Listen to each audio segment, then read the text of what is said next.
Hello and welcome to Race 1 of the OOR Sprint Series at Silverstone. For this season, I've been assigned the BMW. My goal is to focus on developing my skills throughout the season and maintain my focus during the races, as this has been a big issue for me in the past. Before we get started, make sure to follow me over on Twitter and subscribe to stay up to date with my latest videos.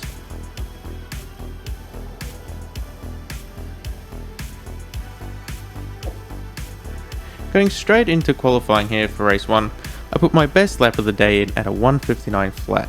I was very pleased with the time and felt rather confident.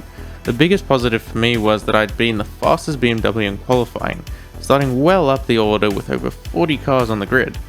And with the cherry on top, I believe I was about 4th in class, which was really good considering my first sprint race at OOR. So yeah.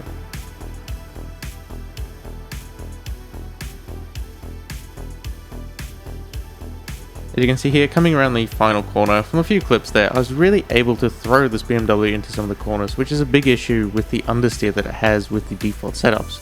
So getting the performance out of this car that I had, I was very happy, considering where I placed overall, and it was a good starting point for me for the next race.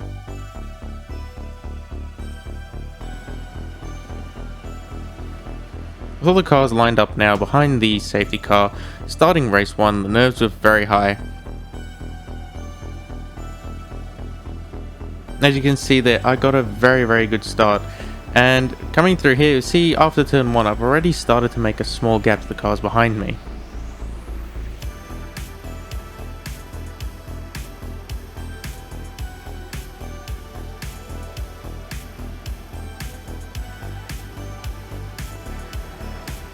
Through Maggots and Beckett's, the Audi and Porsche make contact, and I was able to get another 2 places. In the background there, you can see there were a few more incidents with several cars running off.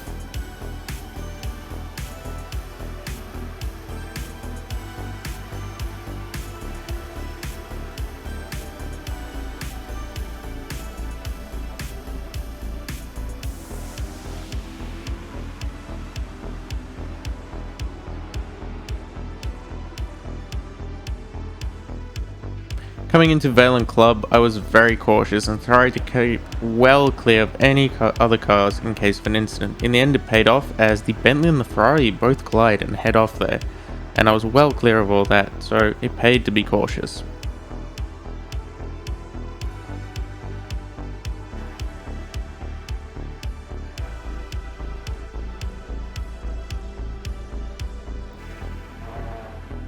A few laps later, and an AMG went off at Maggots, and I was worried the Porsche would take me off too as it got unsettled and went lawn mowing. I backed off a fair bit, but looking back at it, I should have been a little bit more aggressive and tried to take the position, because I think I might have had a fighting chance having a better run through the section there, but it is what it is. Here I just want to thank the driver of the number 4 Jaguar for giving way really well here. As I came up behind the back marker, I was a little worried I would lose time to the Porsche, but he kept well out of the way, so thank you very much for some clean driving there. It's well appreciated. A few laps later, one of the Audis would catch up to me, and after a long few corners and laps there battling with him, he got a little over eager and punted me into left field, a sign of things to come unfortunately in race 2.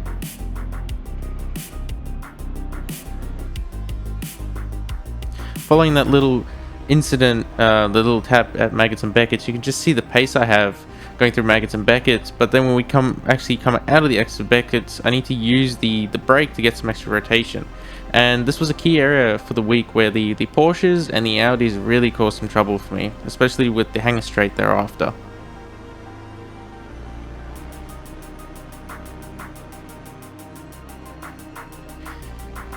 In the second last lap, both Audis ahead of me had pulled well away from me, but then there was contact between them, or so I thought. All I could see was the Audi spinning and going well off track. Looking at the replay now, I noticed he had done it all on his own. I assumed the close proximity of the car compromised his line, and this led to an error. He narrowly avoids taking the lead Audi with him on the same lap. The Bentley would also overtake me at Abbey, unfortunately, and there was nothing I could really do to defend. With that, the first race was basically over, and starting from 21st and making it all the way to 14th, beating out all the other BMWs by a fair few positions too. I was very happy with my performance. and this would only hype me up a little bit more for the super qualifying and also for race 2. And as you can see, I also put in my best lap there at the end for race 1. Now, super qualifying here, you can see me just finishing it off, is for anyone who finishes outside of the top 13. It gives everyone there a chance to re-qualify basically and change the order from P13 or actually P14 down. So having finished in P14, I got this chance, and the top 13 cars are actually just reversed within the top 13 for the next race. And unfortunately, my qualifying didn't go very well. I was 4/10ths down, putting in 1:59.4. The 4/10ths down obviously to Q1, but hey, it is what it is. I had a few laps after, I just couldn't nail it.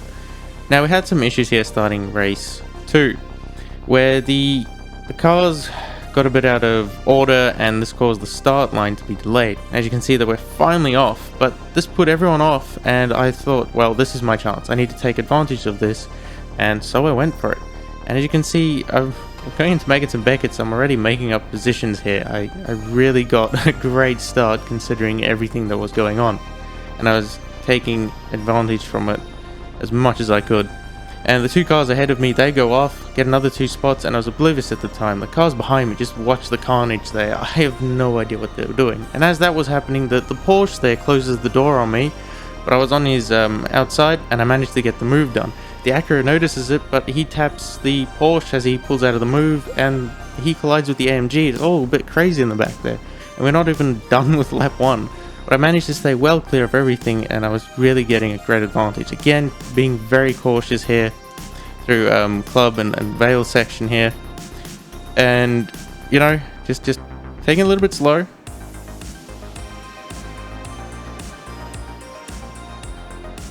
And at this point here, I noticed that the GTR in front, I've actually got a run on him, but I won't be able to make the pass. So I reckon I'll fake the move, but I'll be overcautious, and yep. Being offline there, unfortunately, it sent my car going well off. I put the brakes on, but unfortunately I collided with the Ferrari there, and it is what it is. Yeah, I shouldn't be laughing at that. It's horrible to think I'd had such a great start, but it ended up going so bad. I make sure to rejoin the track very carefully here. There's so many cars on the track, and I stay as cautious as I can. And I soon after noticed that I'm having a lot of trouble with right-hand turns. Overall, the car was struggling now, but the right-hand turns were really bad. And it's only when I checked the replay that I could really see the damage after that incident. And already my car is looking battered and bruised. I kind of want a new car here. But I found a little bit of a rhythm, and within the following couple laps I was able to make up a lot of time again. Considering my lap times were about 1 second to 2 seconds slower than I was in race 1. And everything was just about getting back together again and making up a few places when the Ferrari and the Aston collided and went off. And I assume they were both a little bit eager. You can see the Ferrari here is just slightly closing the door. He shouldn't have been doing that. I mean, I was coming up a lot quicker. The Aston's also off pace, and because of where he is, and I'm not sure what this guy's doing, and what happened before, he put me off my line, and I was being very, very cautious. So I have some understeer, and I try to correct it here, going really wide, and I close the door because I know he's coming in, but then he doesn't back out of the move, and I clearly had the space there. Well, in my opinion, it was my right to close that door, and he didn't back out at all. And yeah, well, I went out and collided with the Porsche, which is really unfortunate for him. Yeah, and he actually ends up going into the pits. Here's a nice replay of it. But now my car had been well knocked on the left and the right side. Now it really got difficult here for me to drive. The car wasn't happy. I wasn't happy, and well, I kept pushing, and I did the best that I could, but I never could get all the spots back. I did make back a few positions, other cars crashing and going off, but I didn't have the pace to overtake anyone. And here's just a few clips where you can see I'm really having to baby the car through these sections here, and these are really crucial sections. And noticing the issues, I had big steering issues in the right hand corners. Places like Cops, Club, Abbey, and even Luffield are really key, and these are some of the areas that the Audis and Porsches were really strong for the weekend, or for the week. And yeah, it just meant that everything was well and truly over for me. But coming home in P29, I was over the moon to think that I could finish in the top 20. Before the second incident happened, I was well up. I think I was about P14 or something. So yeah, considering it wasn't too bad. In the end, I have to say I was very pleased with the performance and being able to remain calm and consistent in both races. yeah, it really didn't do too bad. So until next time.